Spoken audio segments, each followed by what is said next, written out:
Magandang hapon mga kamutya. Ito naman po ako, si Pepe ng Agimat TV. May papakita namang bago sa inyo at paliliwanag ng walang paligoy-ligoy. Sa mga baguhan po nanonood ng mga video ko, tingnan nyo na lang po yung mga ibang video ko sa ibaba. Baka meron kayong mga mutyang ganun. Makita nyo po kung anong klaseng mutya at makita nyo kung paano debosyonan, dasal,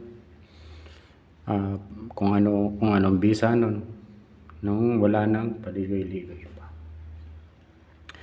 Ito pong pinapakita ko sa inyo ngayon na ito'y pangil ng aso,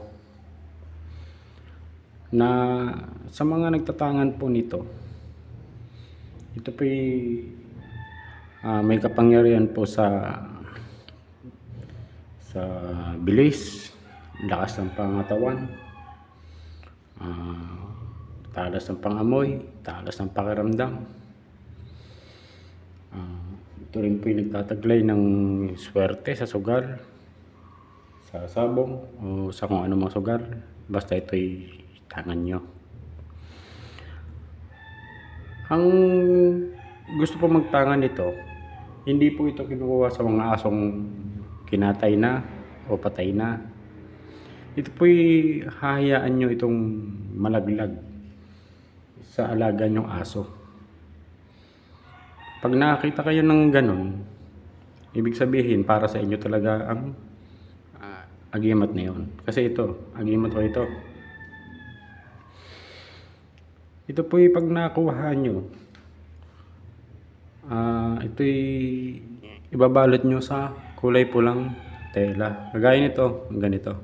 Ibabalot nyo po dyan. Para po yung kanyang kapangyarihan ay hindi mapasukan ng mga paano bang masamang enerhiya. Ito po'y ginagamit ito lalo na ng mga taong masisipag sa trabaho. Pampalakas po ng katawan nito eh. Tapos yung may hilig magsabong, yun po ang kadalasang gumagamit ng mga ganitong klaseng mutya o agimat. Kasi ito po ay tinuturing na rin na agimat o mutya dahil sa kanyang angking galing. Wag naman po yung sasadya yung patay na aso para ko nito dahil wala naman silbi yun. Tsaka kailangan buhay ang aso na nagmamay-ari nito. Ito nga po dalawa pero isa ito bagang naman to. Itong pangil ng aso, kailangan nyo lang din pwedeng debosyonan na rin para sabay nyo na sa pagdedebosyon sa inyong mga ibang agimat para po ang kanyang kapangyarihan ay hindi mawala. Sa mga gusto magtangan nito, ganoon po ang gagawin nyo.